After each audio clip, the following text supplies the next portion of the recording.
दोस्तों जिस last element of design का हम जिक्र करेंगे वो है टेक्सचर। टेक्सचर ग्राफिक डिज़ाइन के अंदर एक बहुत ही इंपॉर्टेंट विजुअल एलिमेंट है। आइए जानने की कोशिश करते हैं कि ये क्या है और ग्राफिक डिज़ाइन के हवाले से इसकी क्या फ़ादियत है। दोस्तों किसी भी सरफेस की फील को उसका टेक्सचर माना जाता है। How a surface feels is actually it's texture.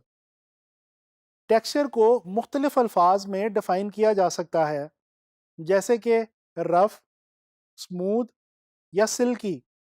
ये तमाम अल्फाज बेसिकली टेक्सचर को ही डिफाइन करते हैं।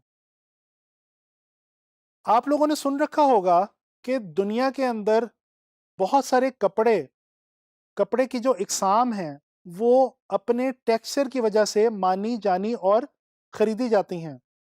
इनके अंदर एक जो बहुत ही फेमस कपड़े की किस्म है वो है सिल्क। दोस्तों सिल्क दुनिया में बहुत ही महंगा और पसंद किया जाने वाला कपड़ा है। वो कौन सी ऐसी चीज़ है जिसकी बिना पे दरअसल इसको पसंद किया जाता है? जी हाँ, वो है इसका सॉफ्ट टेक्सचर, सिल्की टेक्सचर, जिसकी वजह से इसको पूरी दुनिया के अंदर पजीराई हासिल है।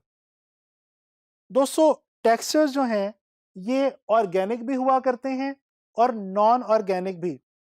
ऑर्गेनिक टेक्सचर्स वो हैं जो नेचर के थ्रू हमें मिलने वाली सरफेसेस से हासिल होते हैं। इसके बरक्स नॉन ऑर्गेनिक टेक्सचर्स वो हैं जो अदर देन नेचर जो सरफेसेस हमारे इर्द गिर्द मौजूद हैं उनसे हासिल होते हैं। ऑर्गेनिक टेक्सचर्स की मिसाल पत्तों की टेक्सचर्स, ग्रास का टेक्सचर, रेत का टेक्सचर, मट्टी का टेक्सचर, फूल का टेक्सचर, ये तमाम टेक्सचर्स एक्चुअली ऑर्गेनिक टेक्सचर्स हैं। इसके अलावा नॉन ऑर्गेनिक टेक्सचर्स में मैन मेड सरफेसेस जैसे कि ईंट या सीमेंट का टेक्सचर आ जाता है। दोस्तों टेक्सचर को मज़ीद अगर फर्दर डिवाइड किया जाए तो टेक्सचर एक्चुअल भी होता है और इम्प्लाइड भी।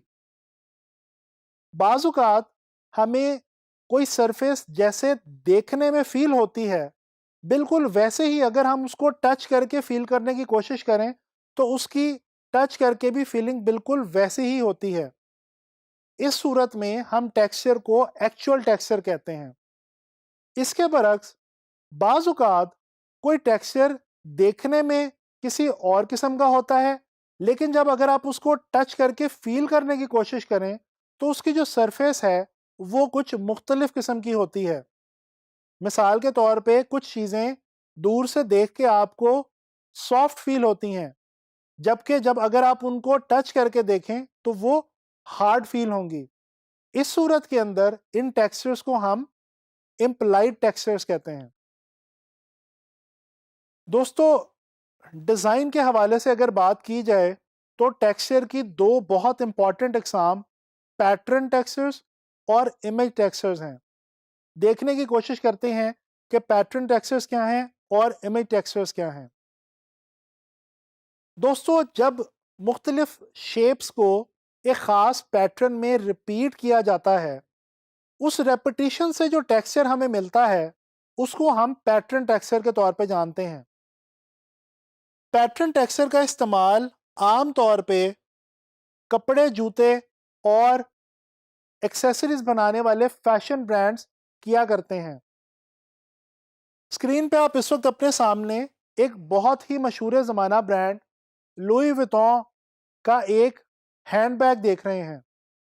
इस हैंडबैग के ऊपर एक ख़ास टेक्सचर जो कि इनके अपने ब्रांड को ज़ाहिर करता है, एंग्रेव किया गया है और आप देख सकते हैं कि वही टेक्सचर उसके अंदर भी प्रिंट किया गया है। दोस्तों इसी तरह से अगर पैटर्न टेक्सचर्स की एक और मिसाल लें, तो आपने क्या कभी गौर किया है कि जो गिफ्ट रैपिंग पेपर्स होते हैं, वो हमेशा पैटर्न की सूरत में ही क्यों प्रिंट किए जाते हैं? क्या कभी आपने कभी कोई ऐसा गिफ्ट रैपिंग पेपर देखा है जिसके ऊपर पैटर्न मौजूद ना हो? यकीनन नहीं देखा होगा। इसकी वजह भी यही है कि पैटर्न की सूरत में जब कोई चीज़ रैपिंग पेपर के ऊपर प्रिंट की जाती है, वो जो डिज़ाइन होता है वो उस प्रिंट के अंदर बहुत ज़्यादा इंटरेस्ट क्रिएट करने में मदद देता है। और फर्दर जब उस रैपिंग पेपर के अंदर किसी भी गिफ्ट को रैप किया जाता है, तो उस गिफ्ट को दिए जाने के साथ जो एक्साइटमेंट अटैच्ड है, वो एक्साइटमेंट मरती नहीं है बल्कि कायम रहती है। दोस्तों, जो दूसरी टाइप हमने अभी डिस्कस की वो है इमेज टेक्सचर। आम तौर पे मुख्तलिफ किस्म के इमेजेस की मदद से हमें जो टेक्सचर्स हासिल होते हैं वो इमेज टेक्सचर्स कहलाते हैं। इमेज टेक्सचर्स इन्वायरमेंटल भी हो सकते हैं, बायोलॉजिकल भी हो सकते हैं और मैन मेड भी हो सकते हैं। इन्वायरमेंटल टेक्सचर्स कमोबेश जिस तरह मैंने अभी आपको ऑर्गेनिक टेक्सचर्स की मिसालें दी, उसी तरह के हुआ करते हैं, जो कि हमें आमतौर पे हमारे एनवायरनमेंट और सराउंडिंग से हासिल होते हैं। इसके अलावा बायोलॉजिकल टेक्सचर्स जो हैं वो आम तौर पे इंसानों या जानवरों की स्किन से हासिल होने वाले टेक्सचर्स होते हैं। इसके अलावा दुनिया भर में जितनी भी मैन मेड चीज़ें मौजूद हैं, जितने भी मैन मेड सर्फेसेस, मटेरियल्स या ऑब्जेक्ट्स मौजूद हैं, उन तमाम से हासिल होने वाले टेक्सचर्स मैन मेड टेक्सचर्स कहलाते हैं। दोस्तों, ग्राफिक डिज़ाइन के अंदर टेक्सचर की बहुत ही ज़्यादा इंपॉर्टेंस है। आम तौर पे जब हम कोई डिज़ाइन बनाने लगते हैं, मिसाल के तौर पे कोई पोस्टर या ब्रोशर वगैरह डिज़ाइन करने लगते हैं, तो सबसे पहला और इम्पॉर्टेंट मरहला होता है उस डिज़ाइन का एक बैकग्राउंड क्रिएट करना। दोस्तों, ग्राफिक डिज़ाइन में याद रखें, बैकग्राउंड्स क्रिएट करने के लिए टेक्सचर एक सबसे ज़्यादा आजमूदा हल है। अगर आप अच्छे-अच्छे बैकग्राउंड्स अपने डिज़ाइंस के लिए क्रिएट करना चाहते हैं, तो डिफरेंट किस्म के टेक्सचर्स को इकट्ठा करना शुरू कर दें। इन टेक्सचर्स को आप ना सिर्फ अपने एनवायरनमेंट से हासिल कर सकते हैं, बल्कि इंटरनेट पे भी आपको काफ़ी सारे टेक्सचर्स इमेजेस की सूरत में मुहैया हैं। दोस्तों, अगर आपको कोई भी टेक्सचर अपनी डेली लाइफ के अंदर पसंद आए, जैसे चाय का टेक्सचर या चीनी का टेक्सचर या किसी भी और चीज़ का टेक्सचर, आप फ़ौरन से उसकी एक तस्वीर खींच लें। बाज़-औक़ात हम देखते हैं कि जब पानी के अंदर कलर्स को मिक्स किया जाए, तो बहुत ही खूबसूरत कलरफुल टेक्सचर्स बनते हैं। आप इस तरह के तमाम टेक्सचर्स को तस्वीर की शक्ल में स्कैन कर लें और स्कैन करके आप इलस्ट्रेटर और फ़ोटोशॉप वगैरह में अपने डिज़ाइंस के लिए एज़ अ बैकग्राउंड इस्तेमाल कर सकते हैं। दोस्तों, ये थी टेक्सचर के हवाले से बात। उम्मीद है आपको टेक्सचर के हवाले से समझ आ गई होगी और इसके साथ ही हमारे एलिमेंट्स ऑफ डिज़ाइन का जो टॉपिक है वो यहाँ पे कंक्लूड होता है।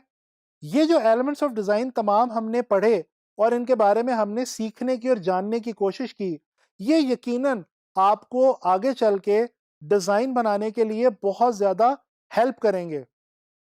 आने वाले लेक्चर्स में हम बात करेंगे प्रिंसिपल्स ऑफ डिज़ाइन के बारे में।